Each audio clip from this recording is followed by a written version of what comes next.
오늘 우리에게 주시는 하나님의 말씀은 요한복음 3장 14절로 17절까지의 말씀입니다. 모세가 광야에서 뱀을 쳐든 것 같이 나도 높이 들려야 한다. 이것은 나를 믿는 사람마다 영원한 생명을 얻도록 하기 위해서이다. 하나님이 세상을 무척 사랑하셔서 하나밖에 없는 외아들마저 보내주셨으니 누구든지 그를 믿기만 하면 멸망하지 않고 영원한 생명을 얻는다. 하나님은 세상을 심판하시려고 아들을 보내신 것이 아니라 그를 통해서 세상을 구원하시려고 보내셨다. 아멘.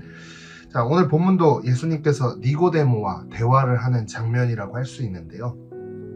우리가 지금까지 나누었지만 계속해서 이 니고데모와의 대화를 통해서 무슨 이야기를 하셨는지에 대해서 한번 또 나눠보도록 하겠습니다. 자, 오늘 본문 14절에 와서 예수님이 갑자기 모세 이야기를 하고 있죠.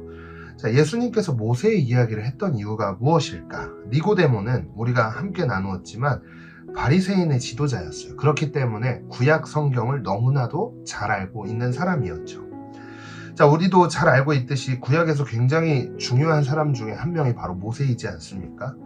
구약 성경을 너무나 잘 알고 있었던 이 니고데모에게 구원에 대한 이야기를 보다 더 정확한 설명을 하기 위해서 이 구약 성경의 가장 중요한 인물이라고 할 수 있는 모세를 인용했다고 할 수 있습니다.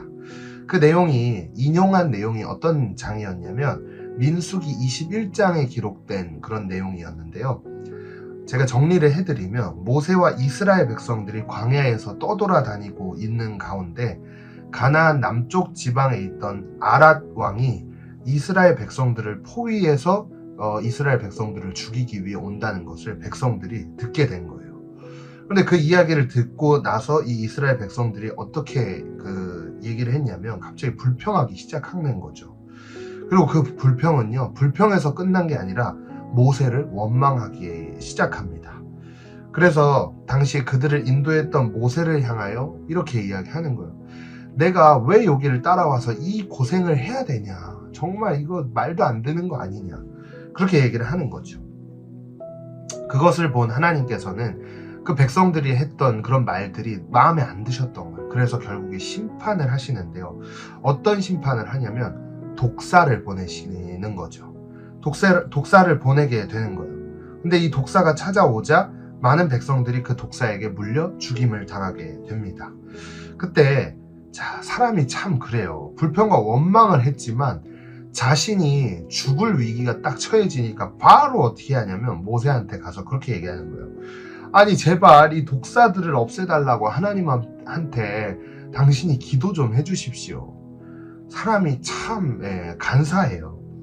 근데요, 모세도 답답하잖아요. 독사한테 물려서 죽어가는 모습을 보면서 저 같았으면 그랬을 거예요.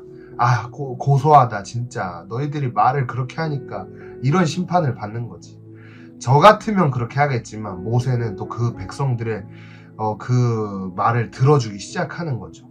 뭐라고 얘기를 하냐면 하나님께 간절히 기도하기 시작했던 거죠.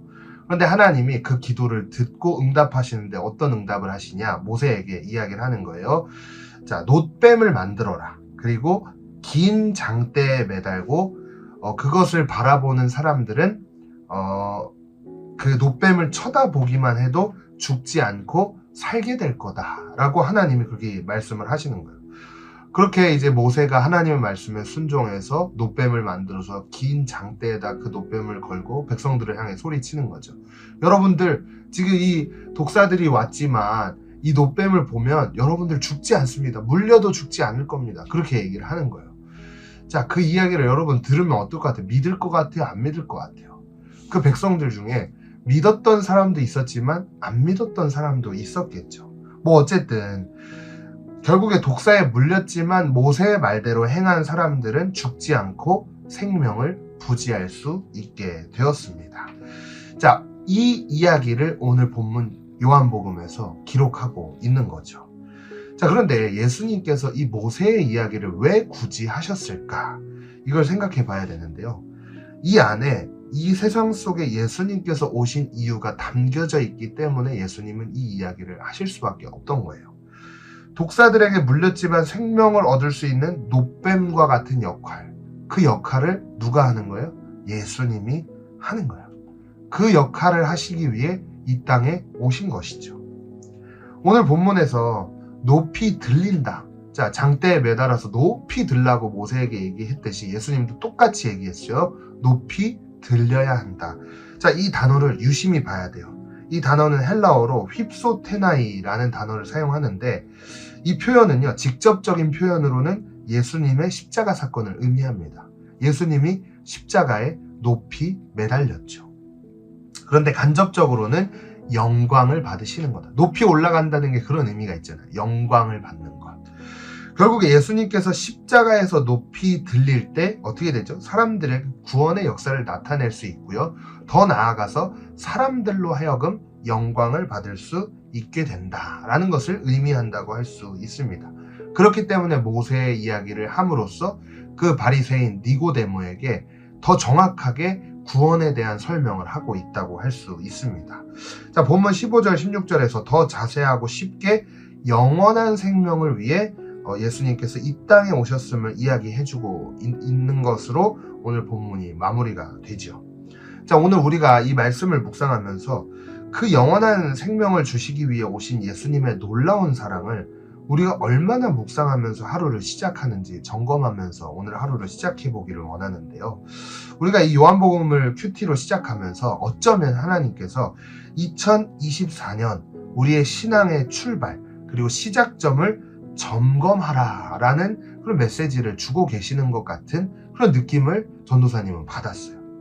자, 우리에게 영원한 사랑을 주신 예수 그리스도, 기독교의 본질이 이건데 뭘 믿는지 사실 잘 모르겠어요. 우리가 그렇지 않습니까? 우리가 믿음을 믿는다, 열심히 예배도 드린다, 교회 나간다 뭐 이런 얘기들을 하지만 믿음의 본질이 뭐냐라고 물어보면 정작 대답을 잘 못하는 모습들을 보면서 우리가 믿고 있는 그 믿음이 뭐고 우리가 갖고 있는 신앙, 우리가 신앙의 길을 왜 걸어가야 되나 이조차도 잘 모르는 우리들 가운데 요한복음을 묵상함으로써 하나님은 우리의 신앙의 출발이 어디에 있냐, 믿음의 시작이 뭐냐, 믿음의 길을 걸어간다는 게 뭐냐, 이걸 알려주고 있다고 저는 그렇게 묵상을 하게 되었습니다.